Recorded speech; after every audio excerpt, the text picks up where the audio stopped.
as the drying facilities are built, as money comes in. Now, Pennsylvania, they've unlimited permits, unlimited acreage, and that's the good thing. The bad thing are the big corporations going to come in and just be signing contracts left and right. That's Steve Groff. You might know him as the cover crop coach.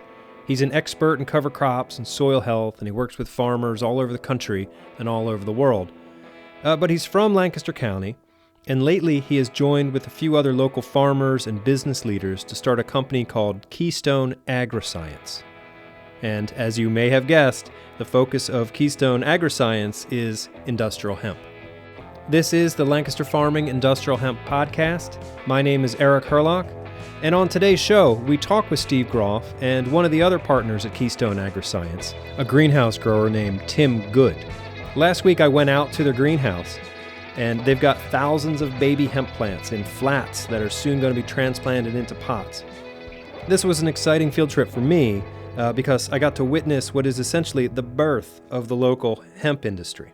And so as I was putting this podcast episode together, the weirdest thing happened. I was contacted by another man named Steve Groff. So, Steve Groff here.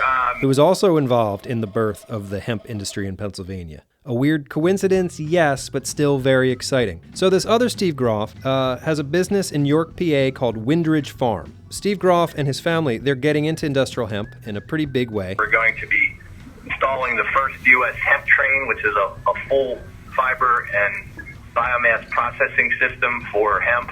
We're going to be first in the U.S. to have that machinery here in York. So did you catch that?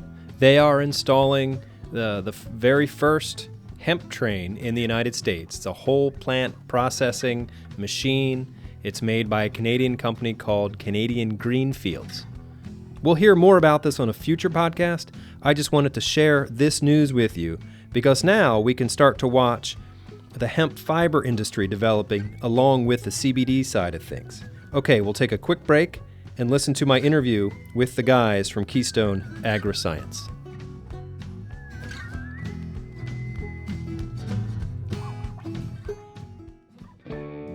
You may have noticed that our podcast is growing in popularity. Our audience is growing too. If you would like to reach our audience with your message, we have sponsorship opportunities available for you. So just get in touch. Send an email to podcast@lancasterfarming.com or call our sales rep, David Erickson, at 717-721-4435. Okay, back to the show.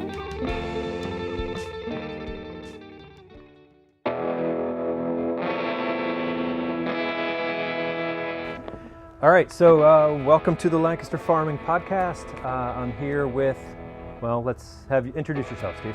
Well, Eric, it's great to be with you today. I'm Steve Groff, farmer from southern Lancaster County, and I also do a lot of cover crop coaching. And then I'm Tim Good. I'm a local business leader with some background in greenhouse and nursery production, growing plants. So that's my background. Okay, full disclosure here, Keystone Agri-Science was a sponsor of this podcast, episode 22. Tell me about Keystone Agri-Science. What is this business? So Keystone Agri-Science is a business focused on bringing industrial hemp to the Lancaster County area. Right now we're focused on high CBD hemp and growing that to produce oils, essential oils, which are used for mainly for medical purposes, and we're likely going to be interested in expanding that focus into some other areas of hemp production throughout our business life there. So you're selling hemp seedlings to farmers, to local farmers? We are. So we're starting out with growing small hemp seedlings. We're going to be selling them to local farmers, helping with consultation and helping them understand how to grow the seedlings into full plants, also helping with throughout the growing season with information, and then also on the back end in the fall, helping them with harvesting, processing, and information on that as well. Okay, and this is all brand new. No one's really ever done this in the county, in the state. Pretty much. It's, we're just basically starting at point zero and working up from there. So this is probably one of the first times that high CBD hemp is being grown in this area. All right, so you guys got together, starting the business. Now what? What's sort of like the business model? Well, our business model, so there's two really big challenges to getting started in industrial hemp. I would say one is knowledge. Like there just really isn't enough knowledge around on how to grow it, and the other is genetics. So that's the two really big hurdles to starting an industrial hemp business. So first of all, working with genetics, we spent some time finding some really great genetics to be able to produce a very good CBD oil crop, and then also finding someone with the knowledge on how to grow that crop. So those were two of our biggest challenges starting with this business. So once we had those figured out, it was quite a bit easier. So our business model is basically we're going to be growing quite a few small starter plants in our greenhouses, and we're going to be sending them out to some Amish farmers. A lot of them are Amish farmers with produce background that would have grown produce in the past. It's a similar crop to a lot, maybe think something similar to growing tomatoes or something like that. So we ship them out to our farming partners. They grow them in their fields, and then we help with production on the back end, harvesting, drying, and then finding extraction places that would be used to extract the CBD oil from the crop. Okay, so you're working with farmers as partners, not so much as, customers? We actually have two groups of farmers. There's one group that we're actually providing a guaranteed level of income to, where we're actually basically funding their crop. Okay. And then there's a second group which are funding their own crop, and they're buying the seedlings from us, and then it's their own crop the whole way through. Okay. We were talking before the podcast started about, farmers asking you lots of questions, like they want to know, is it a scam? What do you say to them? Well, I'll just say right up front, there is some scams out there. There is some misinformation. There's some wild claims. And, if you will, it's kind of like the Wild West. There's kind of like the gold rush. And then, of course, in this area, people know about years ago the artichoke thing that came through. The Jerusalem artichoke? Jerusalem artichokes, yeah, that's a bad memory. Can you tell that story real quick? Well, I was young enough that I don't recall all the details, but I'm thinking that was 30 years ago. I'm not sure, early 80s, and I'm guessing here. And there was, you plant this miracle crop of Jerusalem artichokes, and it's so good, it's healthy for you. And, basically it came to be that there was really no market for it. And so what happens with things like that is sometimes the most desperate farmers will sign up for it to hopefully get them over a financial crisis. And it just made things worse. It really never happened. It never worked out. So we have that in our memories, and we need to remember some of this stuff. So there's going to definitely be some people who are probably going to lose money. I just read an article that came out actually in the Farm Journal, which is a national publication, cover story on the opportunity of hemp.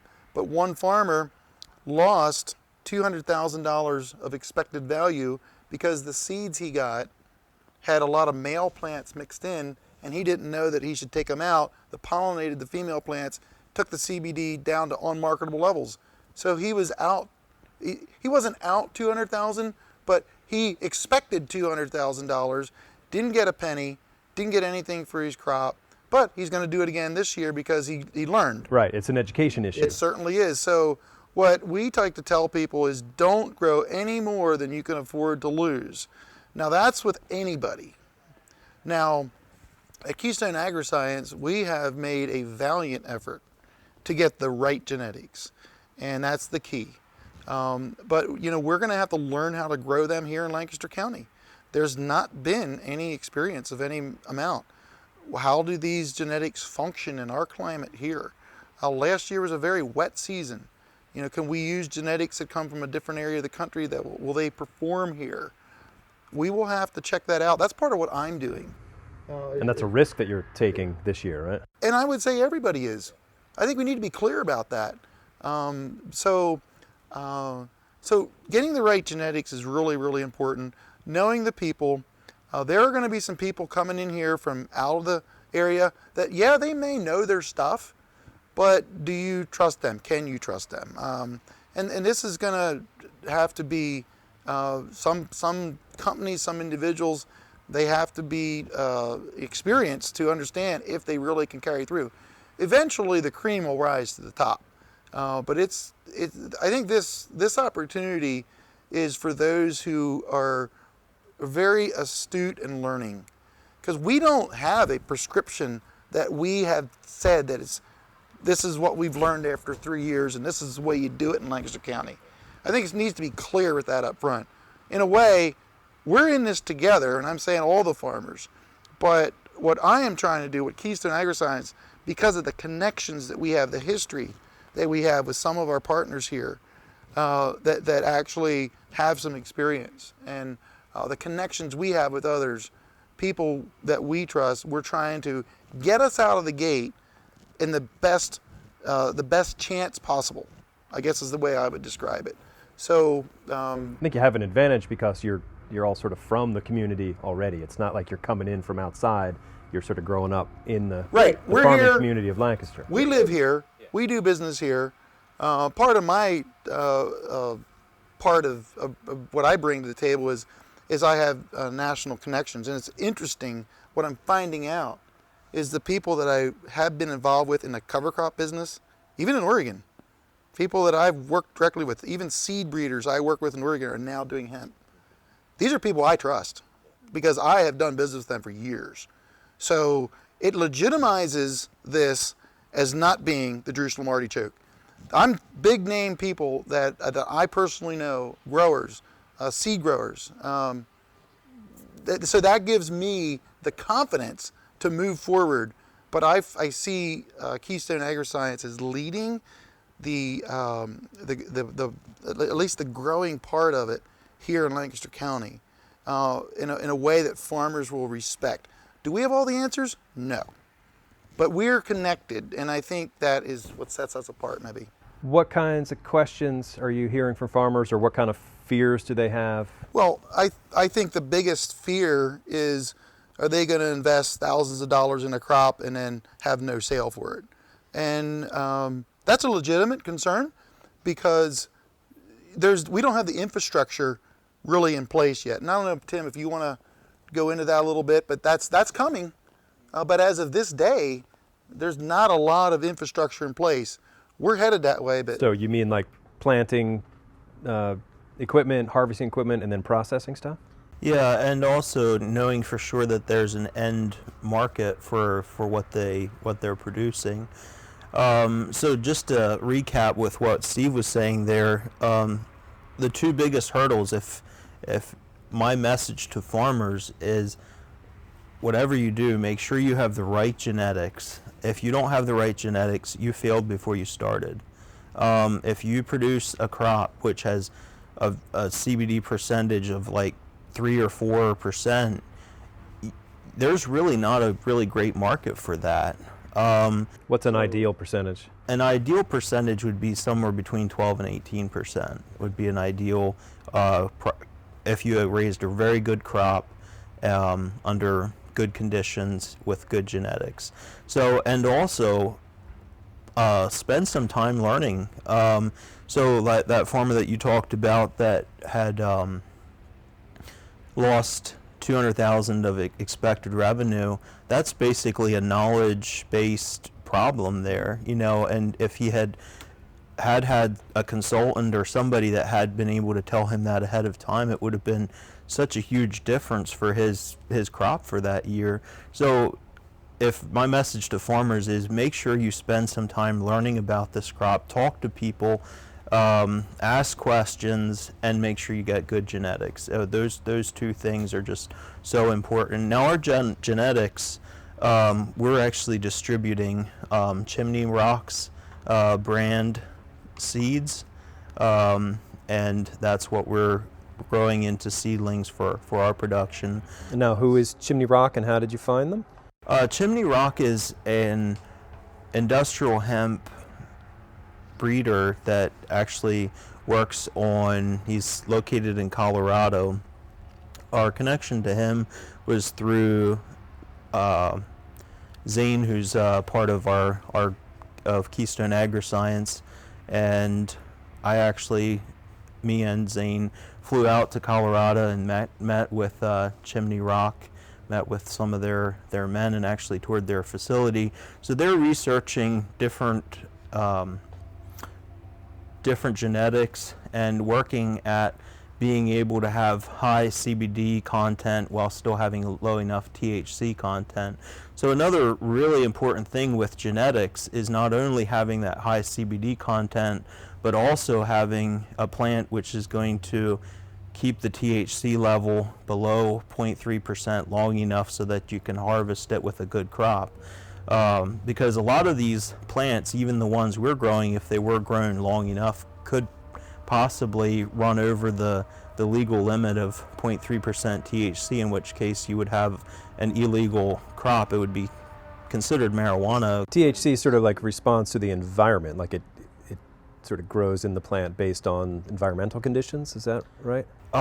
It does, especially a plant that's under a lot of stress. If you would have some plants that had gone through some drought conditions or had gone through some stress, that would encourage the THC to rise much faster than it would otherwise. So taking really good care of your plants and actually sort of babying them is almost a must to be able to keep that THC from running up too high.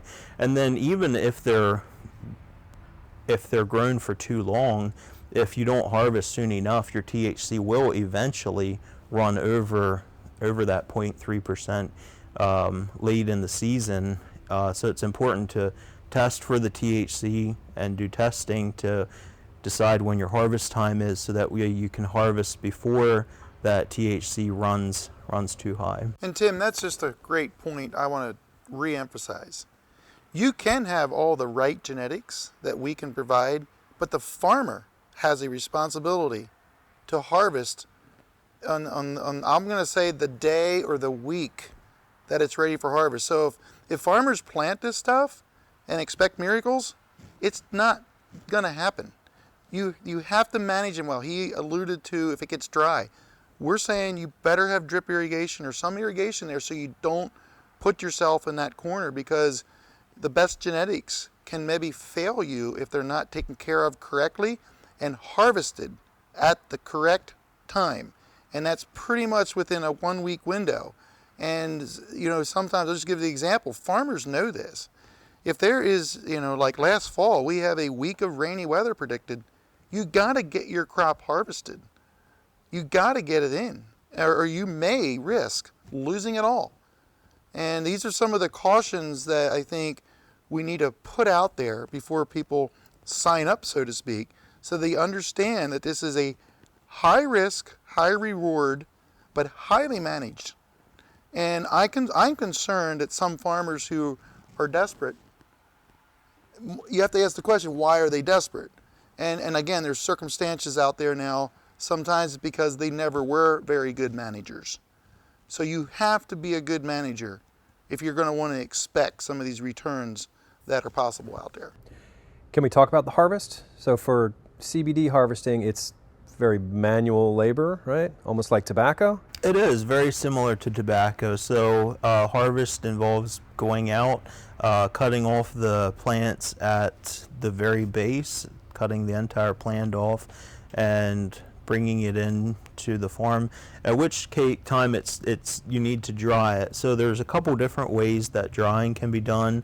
It can be hung up with like fans and dehumidifiers, and it will dry naturally by itself, or it can go through a drying processor, in which case you would first of all strip it down, remove the main stalk, and then run it through a drying machine. Okay. You can hang it, you can dry it, or you can run it through a drying processor, and that drying processor, you try to work it down to about 30% moisture. Okay. And what, you bale it up and send it to a processor? What happens at that After it's point? dried down, you can bale it up. You can either sell, some people are interested in buying raw materials, so there's some people that are making their own oils, like small batch oils. There's some people who are looking for raw product for other things. There's also, you could sell it to an extraction processor, which they would just buy basically your dried down product and then extract the oil themselves. I would just follow up on the moisture because there's, as I understand, there's some variance in what target moisture is depending what the end product is, depending what the storability is. If you need to compress it, bale it, so to speak, it does need to get down to like 15% or so or a mold. Okay. Kind of like hay. Okay. So it depends how you store it. You can store 30% on a more loose basis, but if you're going to compact it, it got to be drier than that or to mold. And there's no chance of damaging it if it's compacted or anything? Well, again, it comes back to what your final product is, and there's, I mean, literally, there's 1,000 different products. I mean, you could argue that, and this is where it gets in the details of you know who you're growing it for, and so forth. So that's where, as this market matures, we're going to see all different kinds of various ways that people actually handle it. And you could argue it starts with the genetics, what's your end market, and then how do you take care of that to your end market? Because there will be, you know, large companies developing out of this that'll produce mass quantities of low-level CBDs. Then there's going to be the niche markets that are going to be much more specific. So what can farmers be doing now to avoid getting the short end of the stick as this industry develops? Well, I think you have to go with people that you trust and do your homework. But frankly, there's not a lot of readily available information for commercial scale growing yet. It's coming. But so, you know, when I tell people they got to learn all they can, well, there's not a lot out there. There's not a lot of books you can read or download or whatever yet. And that's the stage we're at. And so I talk to some farmers and they'll say, you know what? You guys figure it out. I'll be here next year for you. And in a way, that's wise for you to do. Or just start with a few plants, jump in the game, and it literally is one of those things for the people who are bent more for pioneering, for more innovation. They're the people who will figure it out because they have an astute knowledge and ability to be able to place a high value on managing it, watching it all the time, and learning and so forth.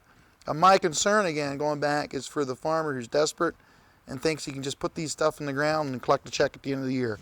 It's not going to happen. If that's what you're thinking, you might as well not go this route. It will take management to do that. We don't even know what all that is yet. Should farmers be in competition with one another, or should they be working together here in this? They should definitely be working together on this. I would hate to see any farmer try to start at point zero and work his way through this by himself. And just to echo Steve's point, this is not easy money. This is hard money. This is going to take some work. It's going to take some cooperation. It's usually best to start small if you're interested in doing anything this year. Right now, and this kind of is another question I didn't really finish that you asked about, you know, is this going to end up with a small market and all of a sudden it's going to be flooded? Don't think so. And the reason is all of the hemp products, not just CBD oil, there are literally thousands of uses. But just looking at the CBD part, which is what we're mainly talking about now, the dynamic that is important to understand is CBDs can be used by every human being.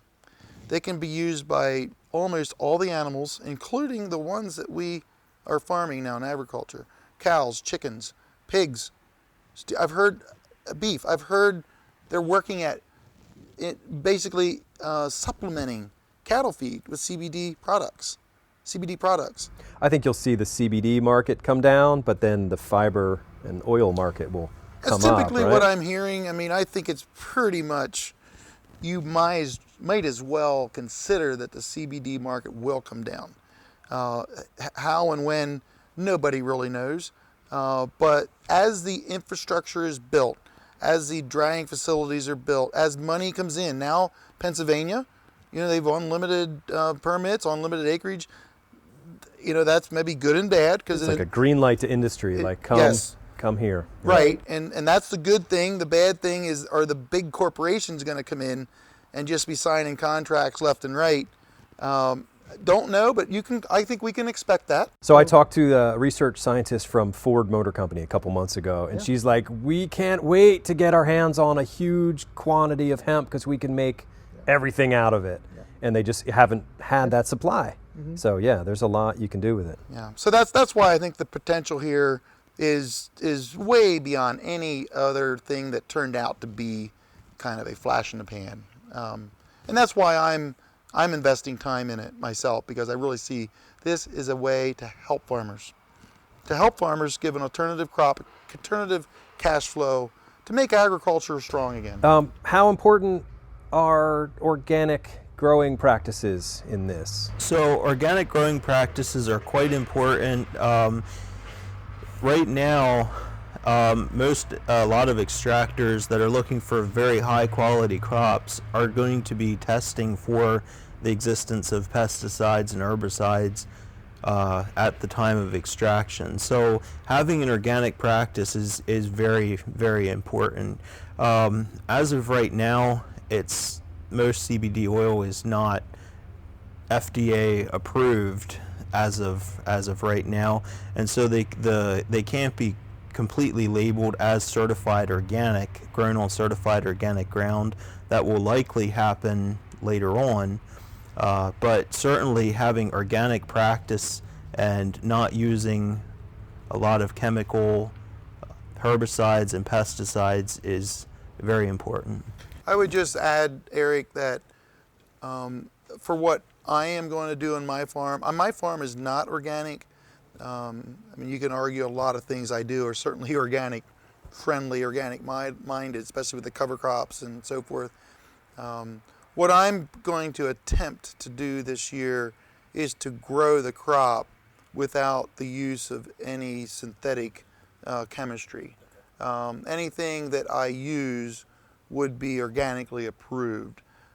So that's going to be a kind of a new territory for me. I've worked around this for a while with my cover crops, but I feel like I have some options to try and plan, and because this is a food product we're growing, and it's one thing to grow a crop in a environmentally friendly way. There's a market here, and the market, I'm talking about the people we sell to, they are wanting things that are grown in some soil health way, some regenerative agricultural way. That's way big, way more comprehensive than just the CBD. We're talking about the way we grow food and everything. And that's an area I'm very familiar with in what I do with promoting cover crops and soil health and everything. I mean, you can just see it coming where large corporations now, like General Mills, is putting a lot of money into soil health research and stuff. And I just use as an example is we now have a kind of in a parallel way, a renewed emphasis on growing our food, growing our products in a way that has a soil health component. And this fits right into that. Well, let's talk about that. So I've heard conflicting reports on what hemp does to the soil. Some people are like, oh, it's great, it's like regenerative, you can use it to like remediate coal fields, whatever. And then I've heard other people saying, oh, it destroys the soil. So you're the soil guy. What's the deal? Well, I'll answer it this way. Everything needs to be managed from a soil health standpoint. So if you plant hemp every year in the same field, not a good idea. Now there's ways that you can mitigate if you have a very small acreage. And again, I'm going to put a plug in for cover crops. If you grow cover crops very intensively along with or in the off season of hemp production, you're gonna mitigate some of that. But if you're tilling your soil every year, you're laying plastic every year, and you just go hemp, eventually you're going to start to degrade that soil unless you put a lot of amendments on, and we could go different ways there. But in the context of a crop rotation, it is a different crop. So the crop rotational effect, or the diversity effect that we know works so well, it's just mimicking nature is all it does. In that context, the hemp is, I think, would solidly stand behind. It's good for the soil from the crop rotation. But if you abuse it, it eventually wears out the soil. It's like corn on corn on corn on corn. You can still do that, but it takes more and more inputs. And we're trying to mimic nature, and I think especially the whole hemp, the CBD, it fits in to the paradigm of regenerative agriculture very well. Do you think you'll see an influx of new farmers getting into agriculture? I wouldn't say it's going to be a major, movement in that regard. I think it'll be a significant movement. The degree, I'm not sure, but I will tell you this, that the newer farmers will tend to be more open to this as far as the quality component. You got the millennials out there, they get it. And they want to know where their food was grown. They want to know the transparency of it, and where it was grown, how it was handled through the chain of supply. And now with technology, we can do that. We can follow that. We can trace it. And that's where I think this whole quality thing is going to be a bigger player. So yes, definitely some people coming in. And I would say, if you're a young entrepreneur, young farmer, this could be an opportunity here with the CBDs. But then again, can you back up, a potential, like what if it doesn't work out? What if your THC is over? What if we have a bad growing year? I mean, that's farming. We have good years, we have bad years. The same thing is going to happen in CBD production. Because regardless of how we manage, the weather is going to be the final say, a lot of times. So you talk about millennials. I feel like millennials as consumers, like at some point, they're going to demand that all of the products be way more sustainably grown and made and capture carbon. And I think industrial hemp's going to play a big role in that. Because, you buy something at the store, it's in a box, it's wrapped in plastic. Well, the box and the plastic could be made from industrial hemp. Sure. The item itself, like my cell phone could probably be made out of hemp. So I think at some point, people who are thinking about the environment and maybe climate change and all that, they're going to demand, and there's going to be a shift, and industry's going to have to respond. And that's another reason, you just listed a bunch more reasons why I think it's not going to be flash in a pan. There's so many uses for this. So many uses that, and I imagine our path is going to take twists and turns. And it's, we may, in 2 years, 5 years, we may not be sitting here talking about CBDs. We may be talking about hempcrete. We may be talking about other aspects of this. Our Declaration of Independence of this country was written on hemp paper, and I have heard from legitimate sources that the paper companies don't necessarily see this as a threat right now to the pulp industry, because they see the ability to infuse hemp fibers, hemp pulp into papers, make a quality paper. Not only that, it's a marketing appeal. Right. Yeah. Who wouldn't want to buy hemp paper as long as it's not, like way overly priced or something. Right. So there's so many good stories about this that has value from a marketing perspective.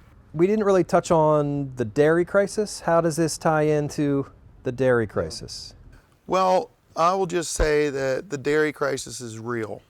I get around. I was in Wisconsin 2 weeks ago, and it's just as gloomy there as it is here in Lancaster County.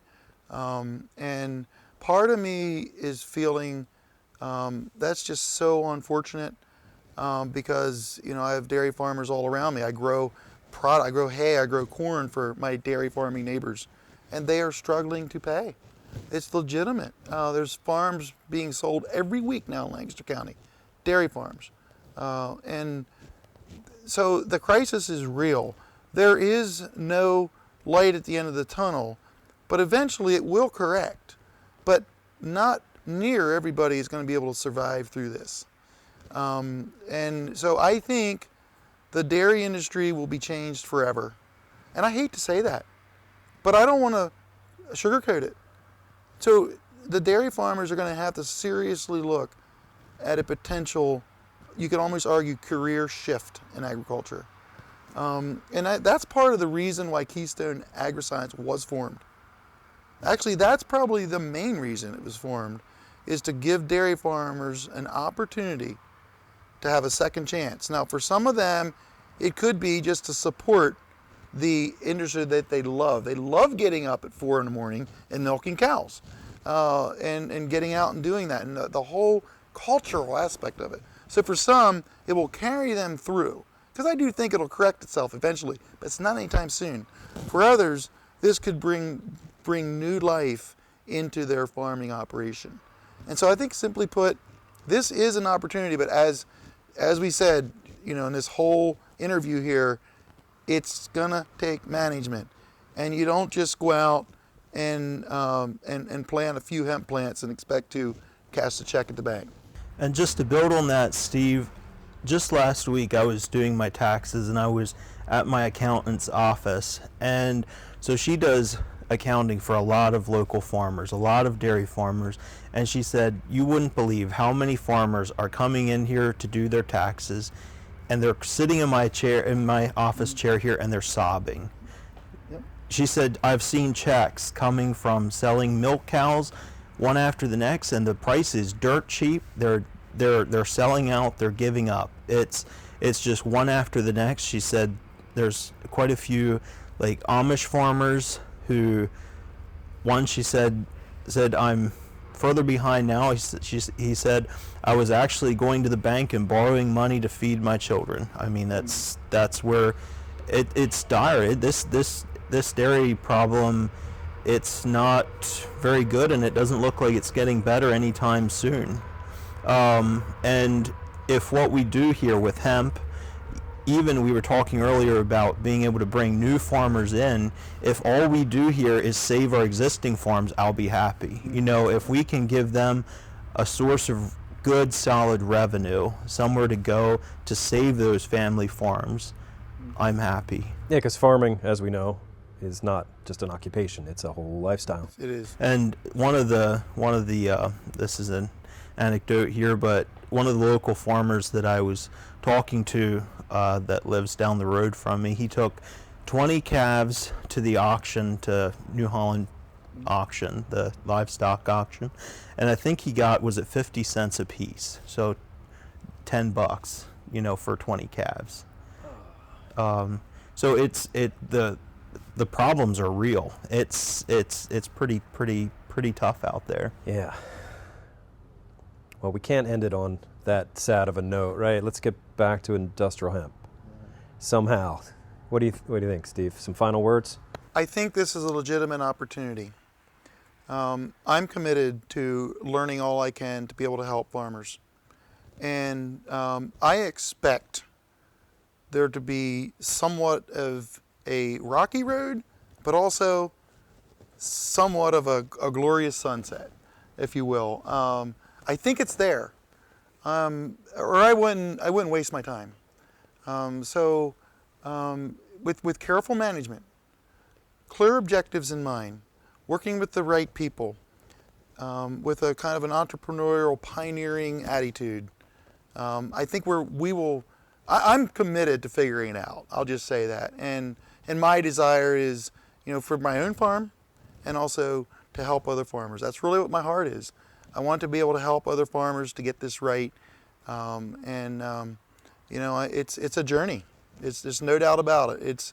We're not thinking this is going to be, some sort of, miracle.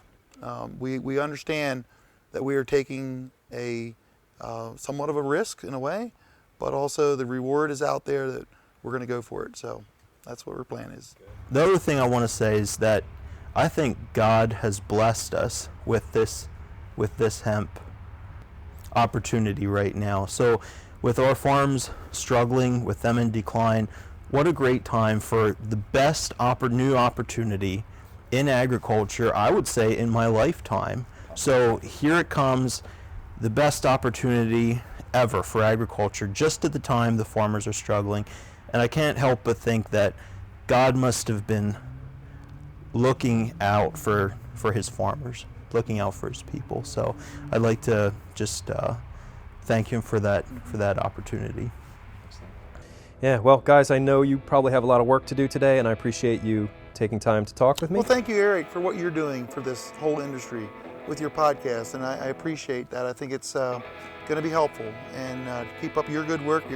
Keep interviewing other people, and we're in this together as a whole community. So you're a part of that as well. So welcome to the club. He's right, we're all in this together. You're part of that club too. Thank you for listening to today's show. If you have questions or comments, send them to podcast@lancasterfarming.com. My name is Eric Herlock, digital editor at Lancaster Farming, and until next time, I'll see you in the newspaper.